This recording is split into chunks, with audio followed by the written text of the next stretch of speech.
Hey, what's up everybody? It is Dream, and today's video is going to be about how I've been farming Tikilen, the team that I'm using, the strat that I'm using, to consistently kill her in 12 turns, or about 5.5 minutes over and over again, without having to think about the fight at all, without having to adjust anything for the specific fight.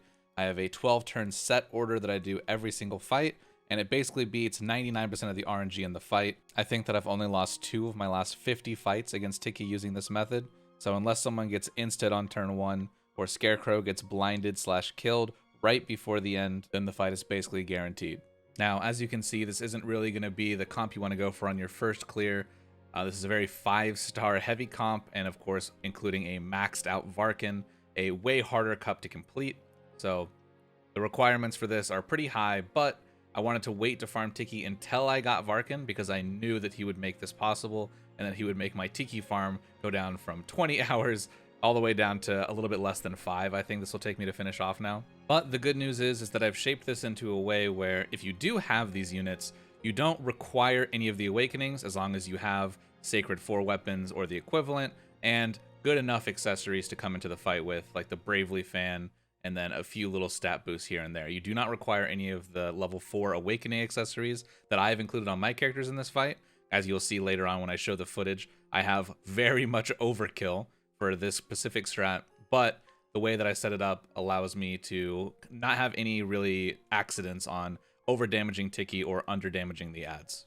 And really, that's what I was looking for when I was building this. I wasn't looking for the fastest clear I could possibly do. I was looking to build the most consistent, mindless comp I could possibly do for the 100 times you have to refight this boss. So again, if you have access to all of these units, if you have your gear grinded and you're ready to go, then you can just basically copy and paste this, and there's a few lines with variations that I'll talk about when we get to the actual fight, but you're basically just good to go.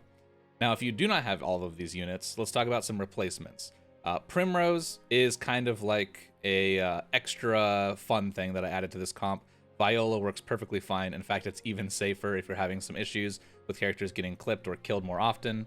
Our healing duo can be replaced with any combination of Agnes, Millard, Hasame, Theo, Cedric, etc. Anything like that will work in those slots. My combination of Scarecrow and Therese are the most consistent units that you can bring, but replacements, if you cannot bring both of them, would be Cardona or Honnet, would be good replacements for either of them, leaving only really Lynette, Odette, and Varkin to be your solid 3 that I basically require for my composition to work. And what I mean by that is you're not just going to be able to swap units like I was just talking about and plug and play them exactly into my turn order, but you can augment certain turns and certain things so that you can use basically the outline that I've built for this fight and adjust it for the units that you do have. Speaking of outlines, when I was building this, I literally used a spreadsheet to help mark down every single turn's order, so I'm going to show it on screen right now. I usually keep a copy of this open when I'm doing it, just so that I can have a thing to glance over as a little cheat sheet in case I forget where I am in the fight. But yeah, basically it's just super quick, super easy to look at, glance. Turn 8 and turn 12 are really the only ones that you would have to augment if you have my team, depending on how much damage you have or don't have by that point in the fight. So now let's just go ahead and jump into the fight footage itself. I slowed down a little bit just so that I could make this footage a little bit more easy to watch than it would normally be. But even with the pauses for visual clarity, this fight only took 5.5 minutes to record. So you can see our turn 1 is spent swapping Lynette to get the initial passive swap going, Primrose using Spell Song to put defense down on all of the enemies, Agnes casting her regen, Scarecrow doing 4 shaves on every single unit, and then Varkin casting his light debuff on every single unit. As I stated previously, turn 1 is basically the scariest part of this whole fight, because if every single unit attacks the same unit, it's gonna die, and there's really nothing you can do about that. Coming into turn 2, we are swapping our Lynette back in once again. We are using Bemusing Strut this time on Tikilen to shave some shields and to max out and extend the magic break debuff we have on her. Millard going in for the max attack all, Odette coming in for a non-boosted AoE on all, and Therese also coming in for a non-boosted AoE for 3 shields on the ads. The whole idea behind the first opening moves on this is setting up the ads to be broken before Tikilen.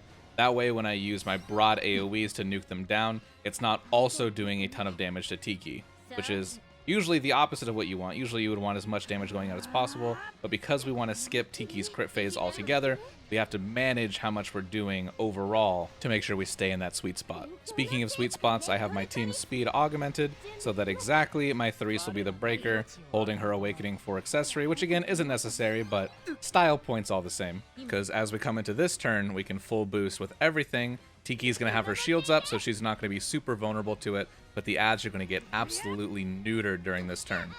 But, as I said earlier, you don't require Awakenings, especially don't require Awakening 4 on Therese.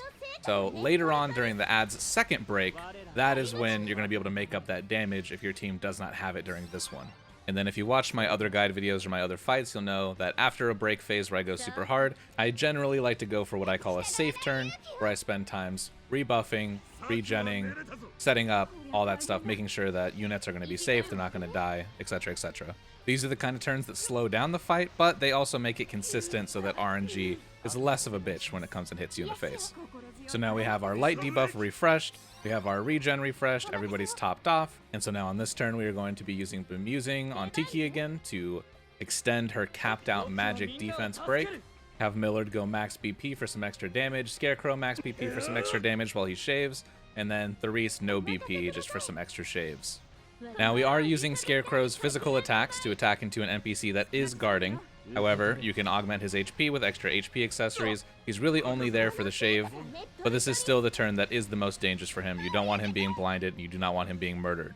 But his heroic deeds do not go unrewarded. His 4 hits set us up for the exact same shield numbers that we had in the first ad break, so we can go for the exact same turn that we did on turn 3 for our turn 7. The only difference is that we're also breaking Tiki now.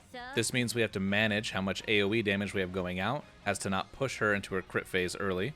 So this upcoming turn 8 is really going to be the one that you're going to have to change around depending on your comp and your outgoing damage to not do too much damage to Tiki, but make sure you're not doing too little damage to Tiki, and also to make sure that you finish off the ads. My team is boosted as hell, so they die here. However, this entire turn I basically have slotted out as, again, another one of those safe turns, personally for myself, but to an overbearing extent. You don't need all of this. You don't need Guardian Aura. Like, I have Odette literally just using a raw attack here just to minimize my damage.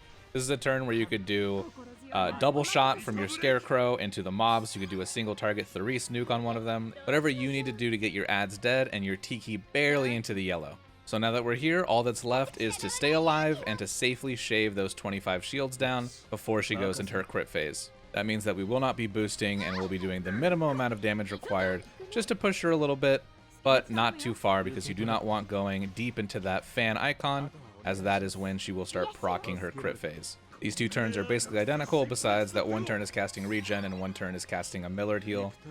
The 4 hits from Chaotic Blow, the 4 hits from Shower, and then the 3 hits from Varkin are shaving really, really fast and really, really good, setting us up that we are going to break her on turn 11. Now you might look at the situation and say, but Dream, she still has more than half of her HP. How are you going to kill her in just one more break? And to that I say, Odette and Varkin are very balanced units, Smile. Between the two of them, they give Tiki minus 30% light resistance, and then between Lynette's Bemusing Strut and Primrose's Spell Song, she also has minus 30 magic damage resistance. Not to mention the swapping passive along with actual skill buffs that Lynette has been giving us, making it so that once Tiki hits this breakpoint, we are going to absolutely obliterate her. This is exactly what I mean when I say that you do not need Awakenings, nor do you need the Awakening 4 accessories that I have included in my composition for this fight, because by the time we get to turn 12, I have so much extra damage lined up that does not get to see the light of the day that might be the difference for you if you have not been as lucky on your pulls. And so with all of those buffs and debuffs stacking up, Odette will be delivering our final blow of 62,000 damage while in arena. Absolutely insane. And that's it for this video. I appreciate you guys watching this far if you made it here. I hope this helps out with your Tiki farm, or at least gives you an idea of what to work towards or what units you want so that you can eventually get here too. If you need a guide on how to farm the weapons I used for this video, there's one linked on the screen right now, and if you want a guide on how I farmed the EXP to get all my characters this high of a level, that is also linked on screen right now. So go check those out. I appreciate it. Until next time, stay safe. Much love. Boo. Yeah.